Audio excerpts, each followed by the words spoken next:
Mi hijo creyó que no lo había visto poner algo extraño en mi mochila, sonriendo como si nada hubiera pasado. Pero cuando se dio la vuelta, lo saqué en silencio y lo guardé en su cajón. 30 minutos después, la policía llegó a la puerta. No vas a creer lo que ocurrió después. Antes de continuar, suscríbete al canal y cuéntame en los comentarios desde dónde nos estás viendo. El puño de Terry golpeó con fuerza la mesa de roble. El salero volcó, esparciendo cristales blancos sobre la superficie como si fueran vidrios rotos. Mi tenedor se detuvo a medio camino hacia la boca, todavía con un pedazo de pastel de carne clavado en las puntas. Papá, necesitamos otros 2,000 este mes. Las palabras me golpearon más duro que su puño contra la mesa. Dejé el tenedor despacio, con intención, y el metal chocó contra el plato de cerámica. El sonido resonó en el silencio repentino. Cella estaba sentada frente a mí. La luz del techo se reflejaba en su anillo de boda mientras lo giraba nerviosamente en su dedo. Tenía el maquillaje corrido bajo los ojos. Había estado llorando antes de la cena. Basta, la palabra me salió más cortante de lo que pretendía. Tienes 28 años, Terry. Ya es hora de que aprendas a mantener a tu esposa tú mismo. Él se irguió sobre mí, con el rostro enrojecido por la ira, o quizá por la desesperación. A veces era difícil notar la diferencia en mi hijo. El refrigerador zumbaba detrás suyo, un murmullo constante que llenaba los espacios entre nuestra respiración agitada. Estás siendo egoísta, su voz se quebró un poco. Mamá nos habría entendido. Ella nos habría ayudado.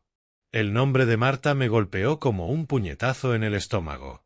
Sentí la mandíbula tensarse, las manos apretarse sin querer. Cella comenzó a sollozar en silencio, ocultando el rostro en la servilleta que presionaba contra su boca.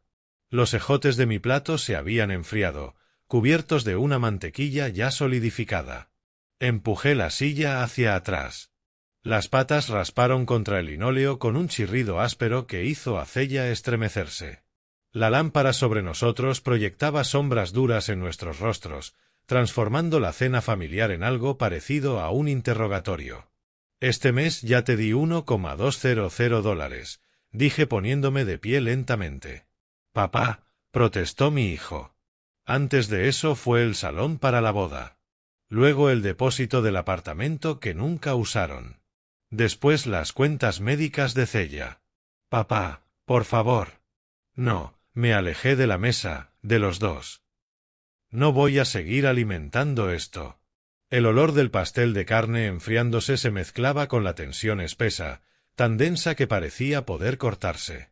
Terry respiraba con dificultad. Cella había dejado de llorar, pero mantenía los ojos fijos en el plato, como si el dibujo de la porcelana pudiera resolver todos nuestros problemas. El reloj sobre el fregadero marcaba las 7:35. Crucé hacia la puerta de la cocina sin mirar atrás. Cada paso me parecía más pesado que el anterior, como si fueran pequeñas derrotas. Detrás de mí, escuché a Cella susurrarle algo a Terry, urgente y suplicante. No entendí las palabras, pero el tono era suficiente. Las escaleras de madera crujieron bajo mi peso al subir hacia mi habitación. Cada peldaño me alejaba del naufragio de otra cena familiar, de otro intento fallido de conexión. Abajo, sus voces volvieron a elevarse, la furia de Terry, las lágrimas de Cella, la sinfonía familiar de disfunción que se había convertido en la banda sonora de nuestra casa. El pasillo de arriba se extendía oscuro, iluminado apenas por la luz que se filtraba desde mi dormitorio. Dentro, me esperaba la fotografía de Marta sobre la mesita de noche, congelada en un momento en que todavía éramos una familia. Cerré la puerta del cuarto tras de mí y me dejé caer pesadamente en la orilla de la cama. El colchón se hundió bajo mi peso, los resortes protestando después de 30 años de uso. El lado de Marta permanecía intacto, con las almohadas acomodadas exactamente como ella las había dejado hace 5 años. Mis manos temblaban un poco, no de miedo, sino de cansancio. De ese agotamiento profundo que llega tras librar la misma batalla una y otra vez, sin ganar nunca terreno. La foto sobre la mesa mostraba a Marta con el vestido azul que usó en nuestro crucero de aniversario número 25. Su sonrisa era radiante, auténtica. Tomé el marco y recorrí su rostro con el pulgar. El vidrio estaba tibio bajo el resplandor de la lámpara. «Tú nos habrías entendido», había dicho Terry. Tal vez Marta siempre veía lo mejor en todos, especialmente en nuestro hijo. Pero ella también creía en las consecuencias, en enseñar en lugar de consentir. Hace 2 años vendí mi Harley clásica para pagar el salón de la boda. Aquella moto había sido mi orgullo, una Sportster del 70 que restauré yo mismo después de que Marta muriera. Me convencí de que lo hacía por amor, por la familia. Pero Terry apenas me dio las gracias. Antes de que se cobrara el cheque, ya estaba preguntando por los gastos de la luna de miel. 18 meses después vino el depósito del apartamento. Cancelé el viaje de pesca a Alaska que llevaba años planeando desde que me retiré. Eran $3,000 que deberían haberme dado montañas y silencio, pero acabaron en manos de un arrendador por un departamento al que nunca se mudaron. Alguna excusa sobre cambios de circunstancias. 6 meses atrás fueron las cuentas médicas de Cella. Trabajé horas extras a los 57 años, con la espalda destrozada por las obras de construcción que ya no me correspondía pisar. Cada dólar extra fue a parar a especialistas y exámenes que no revelaron nada más grave que migrañas por estrés. Abrí el cajón de la mesita. Dentro estaba la pila de documentos de préstamos que Terry me había convencido de firmar en los últimos 2 años. Préstamos personales, solicitudes de crédito, retiros de mi fondo de emergencia. Mi firma en cada uno, escrita en momentos de debilidad paternal. El papel se sentía delgado entre mis dedos, tan frágil como había sido mi determinación. $47,000. Eso era lo que me habían costado las emergencias de mi hijo desde el funeral de Marta. $47,000 que debieron asegurar mi retiro, no financiar su irresponsabilidad. El frasco de perfume de Marta seguía sobre el tocador, casi vacío y sin tapa. A veces lo abría solo para recordarla. Pero esa noche, el aroma me pareció más acusador que reconfortante. En el espejo sobre el tocador vi a un viejo, ojos cansados, cabello encanecido, hombros encorvados por cargas que no me correspondía llevar. ¿Cuándo me había convertido en este hombre? ¿Cuándo el amor se volvió sinónimo de rescate financiero? Las últimas palabras de Marta resonaron en la quietud del cuarto. Enséñale a volar solo, Rey. No lo dejes vivir siempre a nuestra sombra. Cerré el cajón con firmeza. La pila de documentos desapareció tras la madera como evidencia de mis fracasos como padre. Abajo, las voces habían bajado a susurros urgentes. Podía distinguir el tono de Terry, ahora suplicante en lugar de exigente. Las respuestas de Cella llegaban en ráfagas cortas, como si le diera instrucciones. Devolví la fotografía a la mesita de noche y apagué la lámpara. La oscuridad me envolvió, pero no me recosté. Permanecí sentado en el silencio, escuchando la casa asentarse, las voces apagadas abajo y mi respiración poco a poco volver a la normalidad. Mañana sería diferente. Tenía que serlo. La cafetera borboteaba con su canción de cada mañana. El vapor se elevaba del jarro de cristal como incienso en una iglesia. Llevaba despierto desde las 5:30, incapaz de dormir tras las revelaciones de la noche anterior. La cocina parecía distinta bajo la luz del amanecer, más limpia, como si la oscuridad hubiera lavado el recuerdo de la confrontación de ayer. Estaba de pie frente al fregadero, vestido con mi ropa de trabajo, camisa de franela y jeans que olían aún a aserrín del taller del garaje. Afuera, el perro de los vecinos ladraba a algo invisible. El periódico de la señora Peterson descansaba en su entrada, esperando a que saliera en bata a recogerlo. Los pasos en las escaleras anunciaron la llegada de Terry. Apareció en el umbral a las 7:05, con una camiseta arrugada que le colgaba floja sobre los boxers. El cabello revuelto en mechones y ojeras oscuras bajo los ojos. Evitó mirarme directamente. «El café está recién hecho», dije sin darme la vuelta. Mi voz sonaba normal, controlada. Bien. Gracias, respondió en un murmullo apenas audible. Escuché cómo batallaba con una taza, el cerámico golpeando la cafetera mientras sus manos temblaban ligeramente. Cella entró 2 minutos después, la bata envuelta con fuerza alrededor de su pequeño cuerpo. Su cabello estaba desordenado y el maquillaje de ayer manchaba sus ojos hinchados. Había estado llorando otra vez. O quizá nunca había parado. Buenos días, dijo con cautela, con un dejo de esperanza, como si las palabras correctas pudieran reparar lo de anoche. Asentí en silencio, sin contestar. El silencio se extendía entre nosotros como un abismo, roto únicamente por el último silbido de la cafetera y el rugido distante del camión repartidor de periódicos. Lavé los platos de la cena de anoche con movimientos metódicos, casi automáticos. Plato, enjuagar, jabón, frotar. El agua estaba casi demasiado caliente, pero agradecí esa quemazón leve contra mi piel. Se sentía como claridad. Detrás de mí, Terry servía café con manos temblorosas. El líquido salpicó un poco, dejando gotas sobre la encimera que sonaron como diminutos golpes. Cella intentó preparar tostadas, pero pronto el olor a pan quemado invadió la cocina. Raspaba la superficie carbonizada sobre el fregadero y las migas negras caían como ceniza. «Hoy voy a salir», anunció Terry, con la voz ya defensiva antes de que yo respondiera. Entrevistas de trabajo. Me giré desde el fregadero, finalmente encontrando sus ojos. Los apartó de inmediato, concentrándose en su taza de café. «Llévate la llave de la casa», dije en voz baja. La implicación quedó suspendida en el aire. Podría no volver. O tal vez yo no estaría aquí cuando regresara. El rostro de Terry se sonrojó, pero no discutió. La luz de la mañana entraba por la ventana, iluminando partículas de polvo que danzaban entre nosotros. Todo parecía detenido, expectante. Pude escuchar el latido de mi propio corazón en medio de aquel silencio, firme, decidido.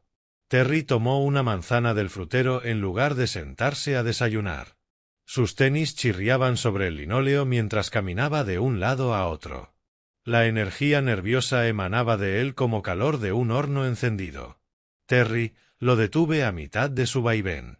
Se giró, y por un instante vi un destello de esperanza en sus ojos. «Responsabilidad», dije simplemente. No es una mala palabra. La esperanza murió de inmediato. Su mandíbula se tensó y, sin decir más, salió de la cocina. Segundos después, la puerta principal se cerró de golpe con tal fuerza que las ventanas vibraron. El sonido resonó por toda la casa como un disparo. Cella permaneció en la mesa, la tostada quemada intacta en su plato. Me miraba con ojos suplicantes, abriendo la boca como para hablar, pero yo ya estaba en movimiento. Vertí mi café en un termo de viaje y me dirigí al garaje. El motor de mi camioneta arrancó a la primera, con ese ronroneo confiable que nunca me había fallado. Al retroceder por la entrada, vi a Cella a través de la ventana de la cocina, sola entre el desorden de nuestro desayuno interrumpido y el peso de los secretos que compartía con Terry. La mañana se abría ante mí, llena de posibilidades y de presagios en igual medida. La voz animada de Terry me alcanzó antes de que lo viera.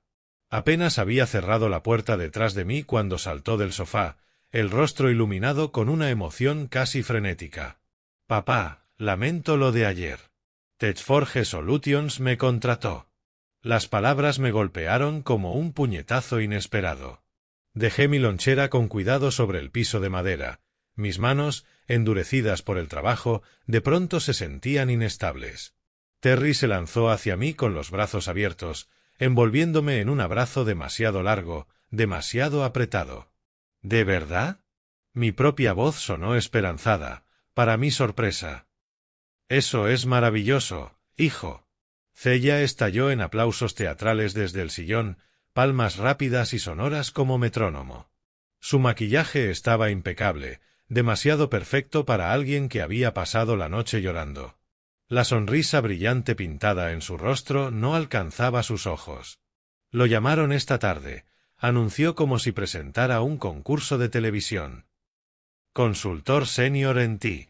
Terry me soltó, aunque se quedó cerca, pasándose las manos por el cabello en ese gesto nervioso que le conocía desde niño. Su camisa estaba impecable, recién planchada. ¿Cuándo había tenido tiempo de lavar y planchar? Sabía que lo lograrías, dije, sintiendo mis hombros relajarse por primera vez en días.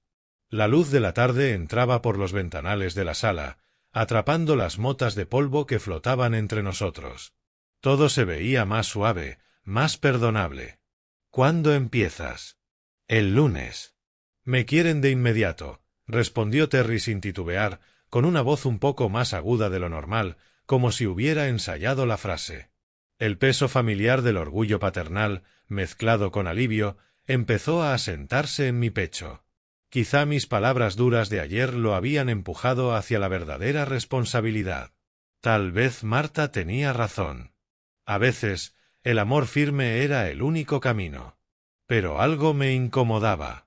Terry se arreglaba el cuello de la camisa, alisando un tejido que no tenía arrugas. Sus ojos se deslizaban hacia Cella, como buscando aprobación. ¿Y el salario? Pregunté, dejándome caer en mi reclinable. El cuero crujió bajo mi peso, un sonido que solía darme consuelo. 65,000 de inicio, contestó sin vacilar. Con beneficios, seguro médico, dental, plan de retiro, aportación equivalente. Las respuestas eran correctas, los detalles propios de un verdadero empleo. Entonces, ¿por qué mi mente de ingeniero registraba incongruencias? El momento era demasiado oportuno. Demasiado conveniente. Afuera, el ruido de una podadora se mezclaba con las risas de unos niños en algún patio vecino. Sonidos normales de un suburbio al anochecer. Y sin embargo, parecían resaltar lo artificial de nuestra celebración. Esto merece una parrillada, anuncié, apartando mis dudas. Voy a encender el asador. Vamos a celebrarlo como corresponde. El rostro de Terry se iluminó. Esta vez, pensé, parecía felicidad genuina. Suena perfecto, papá. Como en los viejos tiempos. Cella aplaudió de nuevo, ahora más suave, todavía representando un papel. Yo prepararé mi ensalada de papas. La que lleva aderezo de mostaza, la que tanto te gusta. Me puse de pie, las articulaciones protestando tras otro largo día en la obra. Dame 20 minutos para que el carbón esté listo. Terry, puedes ayudarme afuera en un rato. En realidad, primero necesito subir por algo, dijo ya moviéndose hacia la escalera.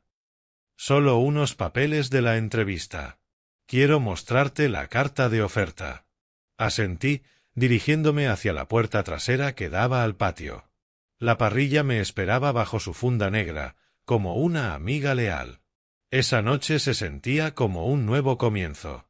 Una oportunidad para reconstruir lo que ayer casi se derrumbó. Detrás de mí, escuché los pasos de Terry subiendo las escaleras. Cella moviéndose hacia la cocina. Sonidos de una familia normal, de una tarde normal. ¿Qué tipo de carne quieres que prepare? ¿Qué tipo de carne quieres que prepare?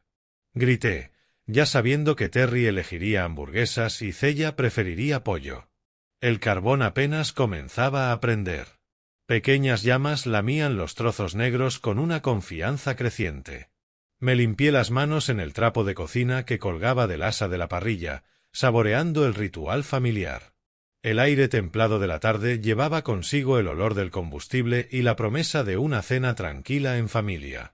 Terry había desaparecido arriba hacía ya 10 minutos, supuestamente para traer los papeles de la entrevista.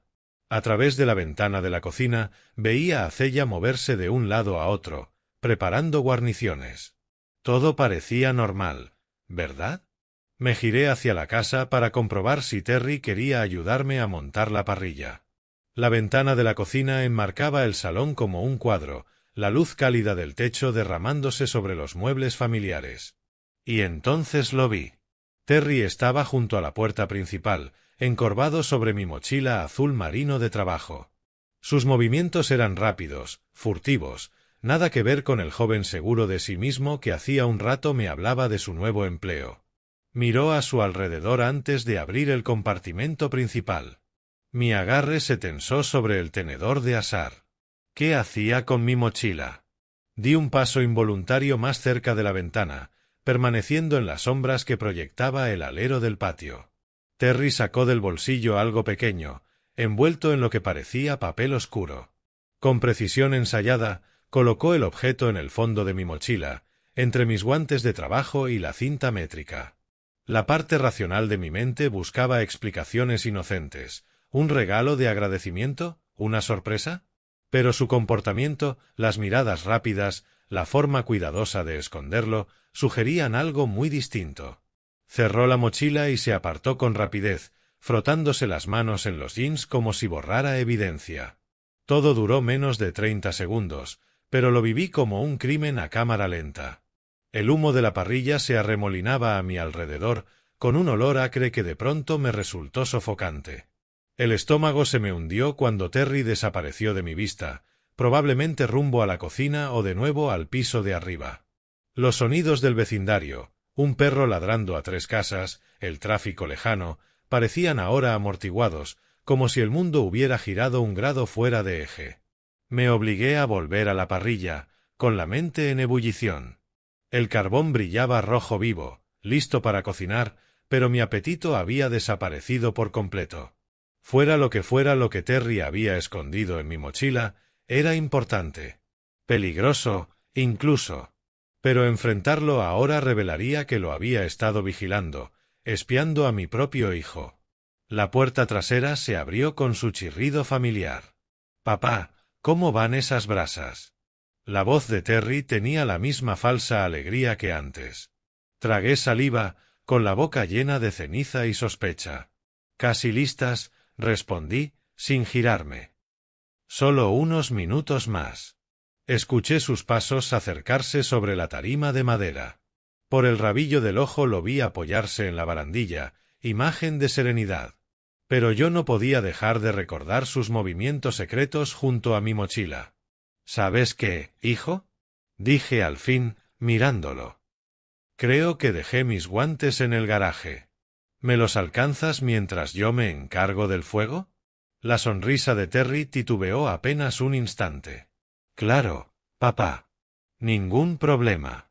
Entró de nuevo a la casa, y yo lo observé atravesar la sala por la ventana, pasando junto a la mochila sin siquiera mirarla. Una actuación impecable. Demasiado impecable para alguien que hacía minutos había escondido algo allí dentro. Fuera lo que fuera, tenía que averiguarlo. Pero necesitaba el momento justo. «Voy por condimentos a la cocina», anuncié hacia ella, justo cuando Terry entraba al baño del piso de arriba. Los tubos de agua gimieron al abrirse la llave. Esa era mi señal. Tenía unos minutos preciosos. El corazón me golpeaba en el pecho mientras me acercaba a la mochila. El salón parecía distinto ahora, con sombras más densas pese a la cálida luz de la lámpara. Cada crujido de la casa al asentarse sonaba como una alarma, amenazando con delatarme. Abrí el cierre de la mochila. El sonido metálico fue un susurro agudo en medio del silencio. Dentro estaban mis herramientas de siempre, la cinta amarilla de medir, los guantes de cuero curtidos por años de trabajo honesto, la libreta con bocetos de proyectos. Todo en orden, salvo aquella presencia ajena que había visto esconder. Metí la mano más profundo, entre el caos organizado de mi vida laboral. Allí estaba, envuelto en papel oscuro, oculto junto a la espiral de la libreta como un secreto culpable. Lo desenvolví con cuidado. El papel crujía tan fuerte como disparos en la quietud. Y entonces lo vi. Un anillo de diamantes. Una piedra central enorme rodeada de gemas más pequeñas, engastadas en lo que parecía platino. Los destellos atraparon la luz de la lámpara, lanzando prismas de colores por la mesa y la pared. Se me cortó la respiración. Aquel no era bisutería. El peso lo confirmaba. Era real, caro, fácilmente 15.000, quizá 20.000 dólares. Mucho más de lo que Terry había tenido jamás. Más de lo que podría ganar en meses en ese supuesto nuevo empleo. Caí desplomado en la silla más cercana, las piernas incapaces de sostenerme. El anillo ardía en mi mano, quemándome con preguntas que no quería responder. ¿De dónde lo había sacado? ¿Por qué esconderlo en mi mochila? ¿Qué pensaba hacer con él? El agua seguía corriendo arriba. El tarareo nervioso de Terry se filtraba por el techo, una melodía irreconocible pero inquietante. Sonidos normales de mi hijo, que ya no se sentían normales. El brillo del anillo parecía burlarse de mí. Recordé la discusión de ayer, sus súplicas desesperadas por dinero, las lágrimas de Cella. Lo habían planeado desde entonces, usando mi generosidad como tapadera para algo más oscuro. Mi mente de ingeniero comenzó a calcular escenarios. Ninguno bueno. Si Terry había robado ese anillo, esconderlo en mi mochila me convertía en cómplice. Si pensaba culparme, ya estaba atrapado en su plan. El agua se cerró arriba. Pasos cruzaron el baño. Terry bajaría en cualquier momento, esperando encontrarme en el patio, orgulloso, preparando la carne para festejar. Por puro instinto, deslicé el anillo en mi bolsillo y volví a guardar la mochila, acomodando el papel como lo había encontrado. Mis manos temblaban al subir el cierre.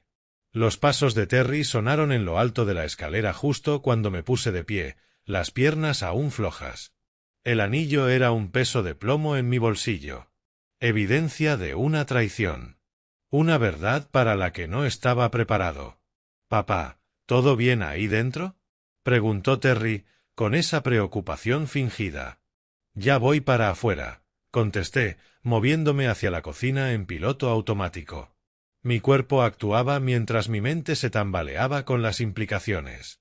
El anillo quemaba contra mi pierna con cada paso, un recordatorio de que nada de lo que ocurría esa noche era lo que parecía. La voz de Terry me alcanzó de nuevo a través de la ventana. «Papá, ¿cómo quieres los bistecs? ¿A término medio?». «Como tú creas mejor», respondí, con la voz extrañamente serena a pesar de la tormenta que rugía en mi interior. El anillo seguía ardiendo en mi bolsillo, jalando más que la tela de mis jeans. Mis pies buscaron la alfombra de la escalera, evitando el tercer peldaño que chirriaba desde hacía 20 años. Cada movimiento estaba calculado, preciso, la mentalidad de un ingeniero ante un problema imposible. Terry había invadido mi espacio personal, mi confianza. Algo estaba terriblemente mal en todo esto, y no iba a enfrentarlo a ciegas. El pasillo se extendía ante mí, flanqueado por fotos familiares que ahora parecían pruebas de una vida que nunca entendí del todo. La puerta del cuarto de Terry estaba entreabierta. La luz de la tarde entraba por la ventana que daba al patio trasero. A través del vidrio podía ver la silueta de mi hijo inclinada sobre la parrilla, interpretando el papel de buen hombre de familia. Empujé la puerta con cuidado, probando los goznes en busca de chirridos. Guardaban silencio, llevaba años engrasándolos. Dentro, la habitación estaba impregnada de una mezcla de perfume de cella y humo de barbacoa que se colaba por la ventana. Ropa de ella colgaba de la silla. La laptop de Terry cerrada sobre el escritorio. Papeles desperdigados cerca. Restos de su engaño compartido.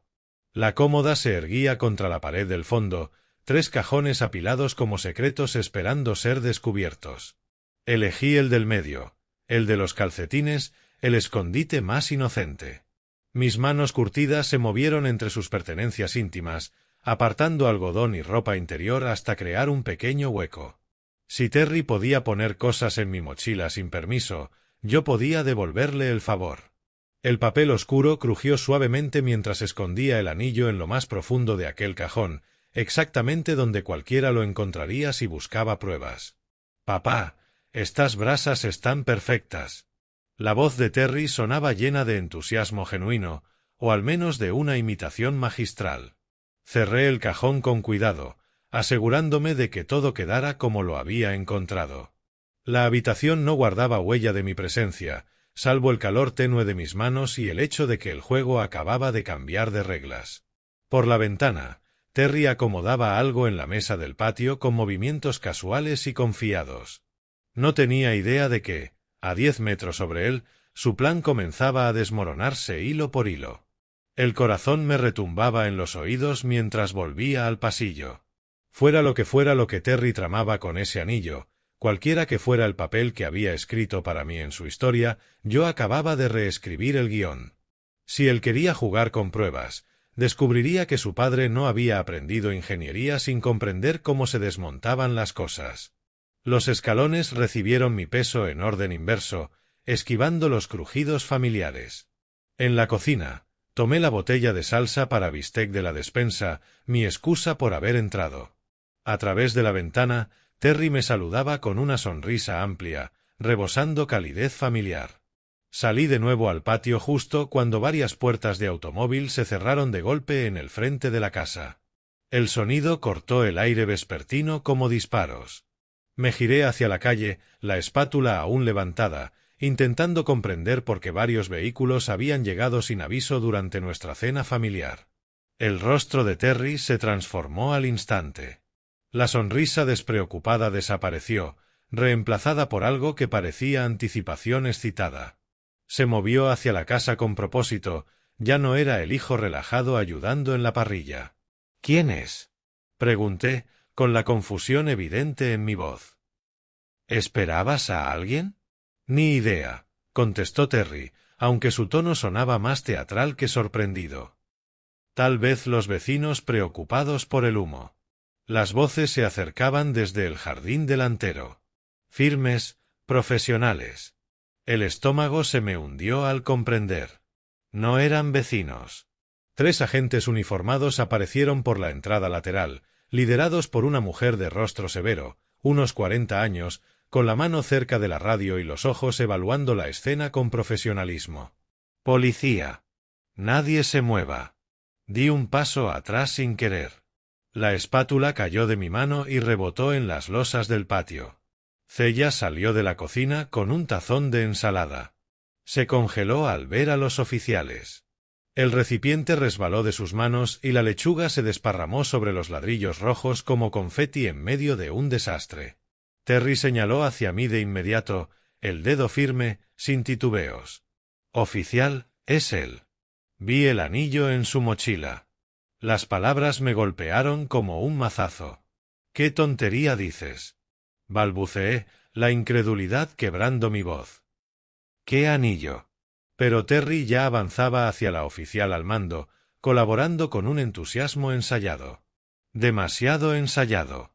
Su lenguaje corporal transmitía seguridad, no la preocupación de un hijo que ve a su padre acusado de un crimen. —Oficial Brooks —se presentó la mujer, evaluando todo con la mirada afilada—. Hemos recibido un reporte de joyas robadas. Terry Arlon —respondió mi hijo de inmediato, casi con orgullo. Encontré pruebas en posesión de mi padre. Un anillo de diamantes del robo a la joyería del centro ayer. Ayer. Justo cuando él decía estar en entrevistas de trabajo. Las piezas encajaron en mi mente de ingeniero con una precisión mecánica, cada revelación más nauseabunda que la anterior. La oficial Brooks habló por la radio mientras sus compañeros se distribuían estratégicamente en el patio. La parrilla seguía humeando, los bistecs ya comenzaban a quemarse, llenando el aire con un olor acre. —Señor, aléjese de la parrilla —ordenó Brooks. Su tono era profesional, pero cargado de autoridad imposible de ignorar. Me moví despacio, con las manos a la vista, la mente tambaleándose ante lo imposible de la situación. Aquella era mi casa, mi familia, mi barbacoa. Y, sin embargo, me trataban como a un criminal, basándose en el testimonio de mi propio hijo. Terry caminaba junto a los oficiales hacia la casa, describiendo las supuestas pruebas con sospechosa familiaridad.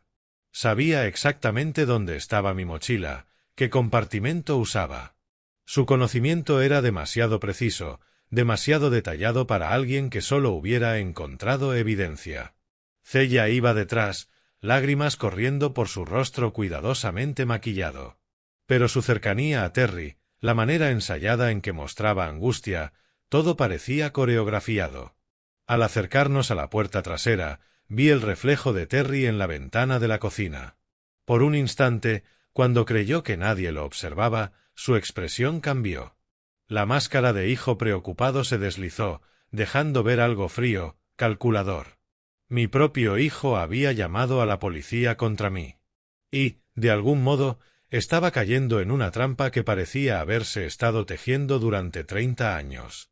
La oficial Brooks desplegó el contenido de mi mochila sobre la mesa de centro con precisión metódica: guantes de trabajo, cinta métrica, barras energéticas, cuaderno, herramientas pequeñas, el inventario honesto de un hombre que había dedicado su vida a construir, no a robar. Terry permanecía a su lado, confiado, señalando compartimentos. Debe estar en el bolsillo delantero, envuelto en papel. Lo vi ponerlo esta tarde. Su seguridad era demoledora. Demasiado demoledora. Ningún hijo debería conocer con tanta exactitud los escondites de su padre, a menos que él mismo hubiera puesto algo allí. La oficial Brooks revisó cada bolsillo con minuciosidad. El compartimento principal solo contenía restos de trabajo. Los laterales, apenas bolígrafos y tarjetas. La expresión de confianza de Terry comenzó a agrietarse. «Señor Arlon», dijo Brooks, levantando la vista del bolso vacío. «No encontramos el objeto descrito. Tiene que estar ahí». Su voz subió de tono, dejando escapar la desesperación. «Lo vi ponerlo en el bolsillo delantero». «Revísenlo de nuevo», insistió Terry, su voz ya impregnada de desesperación. Fue entonces cuando la última pieza encajó en mi mente. El conocimiento interno de Terry, su energía nerviosa disfrazada de entusiasmo, la forma cuidadosa en que había guiado a los oficiales hacia mi mochila sin mencionar jamás sus propias pertenencias. «Oficial», dije con calma, sorprendido por la firmeza de mi voz. «Quizá deberían revisar el cajón de la cómoda de mi hijo». Terry se giró hacia mí, el pánico destellando en su rostro. «¿Qué? Eso es absurdo. No hay ninguna razón para...» Pero la oficial Brooks ya se movía hacia las escaleras, seguida de su compañero. Las protestas de Terry se volvieron más frenéticas a medida que subíamos al segundo piso. Su compostura cuidadosamente construida comenzaba a derrumbarse. «Esto es acoso. No pueden registrar nuestra privacidad». «Terry Arlon», lo interrumpió Brooks al abrir la puerta del dormitorio. «Tenemos causa razonable por la sugerencia de su padre y por su comportamiento». La cómoda estaba exactamente como la había dejado 30 minutos antes. El oficial Martínez abrió el cajón del medio, apartando calcetines y ropa interior con destreza. Sus dedos toparon de inmediato con el papel oscuro. El rostro de Terry se volvió blanco cuando el anillo salió a la luz. Los diamantes brillaron bajo la lámpara del cuarto como acusaciones hechas materia. El mismo anillo que yo había descubierto en mi mochila ahora descansaba dentro de una bolsa de evidencia con las huellas de Terry en el papel que lo envolvía. Terry Arlon queda arrestado por presentar un reporte falso y por posesión de propiedad robada. La lectura de sus derechos resonó lejana, como si viniera desde otra habitación, mientras los grilletes se cerraban alrededor de las muñecas de mi hijo. Los sollozos de Cella llenaron el pasillo, su actuación ensayada colapsando finalmente en un llanto real de desesperación. «Esto es un error», gritó Terry mientras los agentes lo escoltaban hacia la puerta principal. «No entienden. El anillo estaba en su mochila, yo mismo lo puse ahí». Su confesión quedó suspendida en el aire como el humo de nuestra barbacoa abandonada. Incluso detenido, no podía evitar revelar la profundidad de su engaño. Yo permanecí en la sala, rodeado de mis pertenencias esparcidas y los muebles movidos durante la búsqueda, observando cómo 30 años de paternidad se disolvían en esposas y acusaciones. A través de la ventana del frente vi a los vecinos congregarse en sus porches, atraídos por las luces parpadeantes de las patrullas. La voz de Terry se escuchaba aún en el jardín, insistiendo en que todo era un error, intentando convencer a los oficiales de que su propio padre había orquestado el engaño contra sí mismo. Pero las pruebas contaban otra historia, una escrita en papel de seda y escondida en cajones de calcetines, narrada por un hijo que confundió el amor de su padre con debilidad. La casa se sentía distinta ahora, más vacía, como si algo esencial se hubiera marchado con mi hijo esposado. Documentos policiales se amontonaban en la mesa de la cocina como piezas de un rompecabezas que nunca quise resolver. Cronogramas, fotos de evidencia, declaraciones de testigos, el rastro oficial de la traición de mi hijo. Llevaba sentado allí desde las 6 de la mañana, revisando cada detalle con la precisión de un ingeniero. El café en la taza favorita de Marta se había enfriado horas atrás, pero no era capaz de beberlo. Todo en esa cocina parecía contaminado ahora, cada superficie tocada por mentiras que había sido demasiado confiado para ver. La declaración de Terry a la policía, tomada antes de su arresto, pintaba la imagen de un hijo preocupado que descubría el comportamiento criminal de su padre. Leer sus palabras era como ver a un extraño usando el rostro de mi hijo. Respuestas preparadas, engaño calculado. No había sido un impulso, era planificación de meses. Una fotografía de la joyería Diamond Haven mostraba el anillo exacto que había encontrado en mi mochila, $18,500. Los documentos revelaban la deuda de tarjetas de crédito de Terry, $23,000, la mayoría pérdidas en apuestas en el Prairie Wind Casino. Los números encajaban con precisión quirúrgica. La entrevista de trabajo era su coartada para el robo, murmuré en voz alta. Decirlo lo hacía real, innegable. La cena de celebración, los bistecs a la parrilla, todo diseñado para relajarme y bajar la guardia. Si su plan hubiese funcionado, estaría en una celda ahora, mientras Terry heredaba esta casa y todo lo que me tomó 30 años construir. Me habrían dejado pudrirme en prisión por su comodidad. Un golpe en la puerta interrumpió mis pensamientos oscuros. A través de la ventana reconocí la silueta de Cecil, mi vecino, con preocupación escrita en su postura. Había sabido que este momento llegaría. El vecindario llevaba desde anoche lleno de rumores tras las sirenas y las luces policiales. «Ray», dijo con voz cautelosa, como quien se acerca a un animal herido. «Vi las noticias esta mañana. Pensé que necesitarías compañía». Abrí la puerta y encontré a mi vecino con 2 vasos de café en la mano y la expresión que seguramente había usado frente a decenas de familias de víctimas durante su carrera en la policía. Cecil comprendía la traición de una manera que pocos podían. «Pasa», le dije, haciéndome a un lado.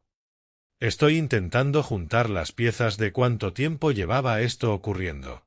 Cecil observó la mesa cubierta de reportes y fotografías.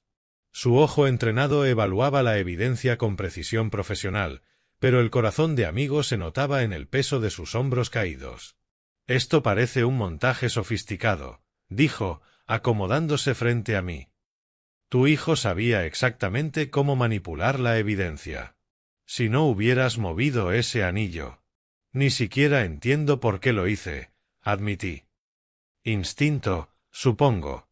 Algo no encajaba en toda esa noche. Cecil repasó con el dedo la hoja de tiempos, siguiendo los movimientos de Terry. «Tu instinto te salvó de una condena», afirmó. «Mira esto, tenían todo planeado. El horario del robo, la evidencia sembrada, incluso el testimonio de coartada de Cella. El olor del tocino que venía de otra casa subrayaba lo que esa mañana debió haber sido normal. En cambio, yo estaba rodeado de pruebas de que mi propio hijo había intentado destruir mi vida por dinero. Habría heredado todo si yo terminaba en prisión», dije, mientras el alcance total de la traición finalmente se cristalizaba en mi mente. «La casa, mis ahorros de retiro, incluso el seguro de vida de Marta». Cecil asintió con gravedad. «Y con tu nombre manchado como criminal, ¿quién habría dudado de su historia? El crimen perfecto, si no hubiera sido más inteligente de lo que él creía». Reuní los papeles en pilas ordenadas. Mi mente de ingeniero organizaba el caos en categorías manejables: evidencia, cronología, motivo financiero, consecuencias. Cada montón representaba un aspecto distinto de la disposición de mi hijo a sacrificar a su propio padre por beneficio personal. «Necesito asesoría legal», dije al fin. «Sobre la casa, sobre Cella viviendo aquí, sobre proteger lo que me queda». Cecil se levantó, entendiendo que aquella conversación marcaba el final de un capítulo y el inicio de otro. «Vamos a buscarte un abogado, Ray. Es hora de...».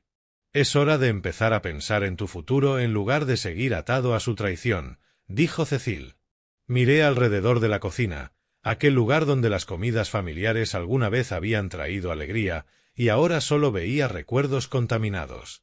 La mesa donde Terry había golpeado con el puño, la ventana donde lo descubrí escondiendo pruebas, las sillas donde las mentiras se habían servido junto con la cena. Ponerme de pie fue como levantar un gran peso, pero también como despojarme de algo que ya no quería cargar. Los escalones del tribunal se sintieron sólidos bajo mis pies mientras Cecil y yo ascendíamos hacia la entrada a las 8:30 en punto. 3 semanas de preparación con los fiscales nos habían llevado a ese momento, ver a mi hijo enfrentar las consecuencias de intentar destruir mi vida. Dentro, la sala bullía con una eficiencia silenciosa. La madera oscura y el ambiente formal no podían disimular el drama humano a punto de desarrollarse. Ajusté mi corbata nerviosamente, incómodo en el traje que había usado en el funeral de Marta hacía 5 años. Terry estaba en la mesa de los acusados, vestido con el uniforme del condado, esposado, mostrando el deterioro de alguien que había pasado semanas tras las rejas. Cuando nuestros ojos se cruzaron brevemente, vi cómo la desesperación reemplazaba la confianza que había tenido aquella noche junto a la parrilla. Cella ocupaba un asiento en la sección de los acusados, pálida y demacrada, vestida con lo que parecían ropas prestadas. Señor Arlon, describa lo que observó el 17 de abril, comenzó el fiscal, después de que juré decir la verdad.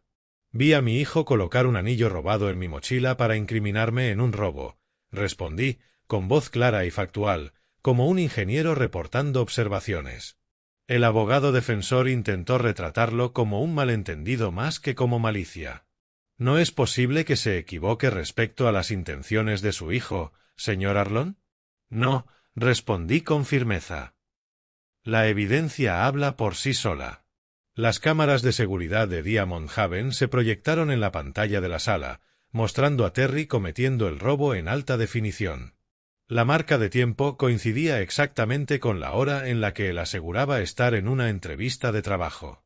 Observé el rostro de mi hijo mientras veía su propia imagen en pantalla, el instante en que comprendió que sus mentiras habían quedado registradas. Cuando el juez Reed llamó para dictar sentencia, Terry intentó un último arrebato. «Papá, no entiendes, estaba desesperado, las deudas de juego». «Terry Arlon», lo interrumpió el juez con voz severa, «queda sentenciado a 5 años en prisión estatal por robo a mano armada y tentativa de manipulación de testigos». El golpe del mazo resonó en la sala como una puerta que se cerraba sobre 30 años de paternidad. Los alguaciles lo escoltaron entre grilletes. Sus ojos buscaron los míos una última vez, pero mi negativa a responder fue firme. Cella recibió 2 años de libertad condicional y servicio comunitario por cooperar, además de la obligación de encontrar vivienda independiente en un plazo de 30 días. La explicación del juez sobre rehabilitación frente a castigo se sintió lejana, académica, comparada con la contundencia de ver a mi hijo desaparecer tras la puerta del tribunal.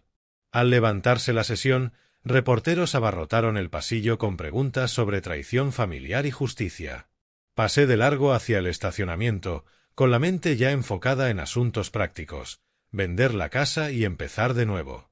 Cecil caminaba a mi lado, en silencio, entendiendo que algunos momentos no requerían palabras.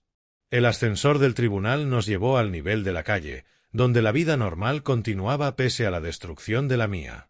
«¿Cómo te sientes?», preguntó Cecil cuando llegamos a su coche. Como si acabara de enterrar a mi hijo, respondí con honestidad. Pero esta vez fue su elección morir. El regreso a casa transcurrió en silencio contemplativo. Los suburbios de Omaha se veían distintos ahora que sabía que pronto los dejaría atrás. Algunos capítulos terminan en celebración, otros en alivio. Este terminaba en aceptación.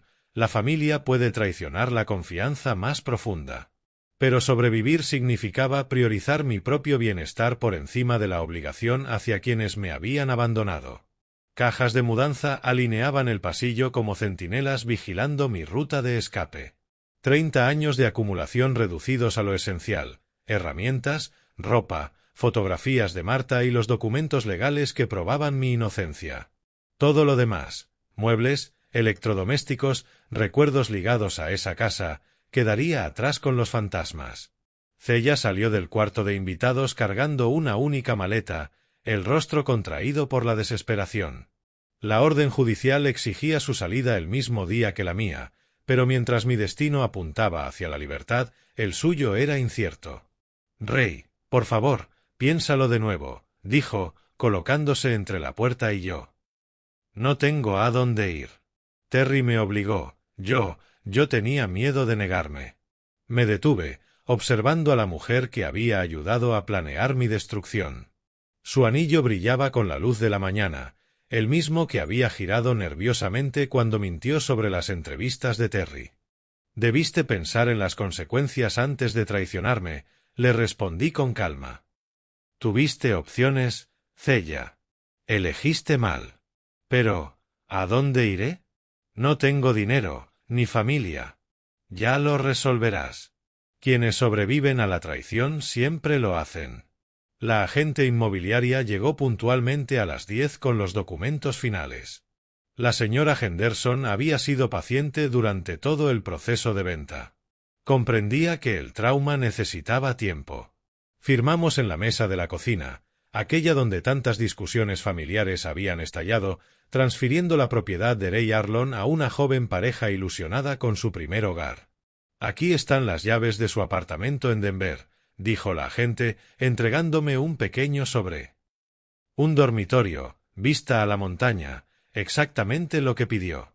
Cecil apareció en la entrada, tras haber ayudado a cargar el camión de mudanza que seguiría mi camioneta rumbo al oeste. Su apretón de manos duró más de lo habitual, reconociendo el final de un capítulo y el inicio de otro. «Prométeme que vendrás de visita en 6 meses», le dije, sincero. «Prométeme tú que contestarás cuando llame», respondió, entendiendo que sanar requería distancia, pero no aislamiento. El camión salió primero, cargando mis pertenencias hacia la nueva vida que había diseñado sin depender de familiares desleales. Recorrí las habitaciones vacías por última vez, quitando las fotos de Terry de las paredes pero dejando los clavos, como prueba de que alguien alguna vez había pertenecido allí. En el garaje, mi camioneta esperaba con lo esencial ya cargado en la caja. Matrículas nuevas de Colorado, nueva dirección, nuevo número de teléfono, la infraestructura de una reinvención completa. Cella permanecía en la acera, observando mientras retrocedía por la entrada donde había enseñado a Terry a andar en bicicleta 20 años atrás. Los buenos recuerdos no podían borrar la traición, pero tampoco impedirme elegir la felicidad sobre la obligación. Las señales de la interestatal apuntaban hacia Denver y hacia nuevas posibilidades. Ajusté la radio a una estación de música country, bajé las ventanillas y sentí una libertad que no experimentaba desde la muerte de Marta. Los kilómetros desaparecían bajo mis llantas mientras Omaha se desvanecía en el retrovisor. Las montañas de Colorado surgían en el horizonte como promesas de altura y nueva perspectiva. A los 58 años, estaba comenzando de cero. Sin ataduras familiares, sin obligaciones financieras con nadie más que conmigo, sin culpa por priorizar mi propio bienestar. El motor de la camioneta rugía con firmeza hacia el oeste, llevando a un hombre que había aprendido que, a veces, el mayor acto de amor es negarse a seguir alimentando a quienes buscan destruirte. Detrás de mí quedaban 30 años de lealtad familiar. Delante, me esperaba todo lo que yo decidiera construir con el tiempo que me restaba. Y, por primera vez en años, eso era suficiente. Chincheta, si te gustó esta historia, dale me gusta al vídeo, suscríbete al canal y comparte en los comentarios qué impresión te dejó. Para escuchar la siguiente historia, haz clic en el recuadro de la izquierda. Gracias por acompañarme.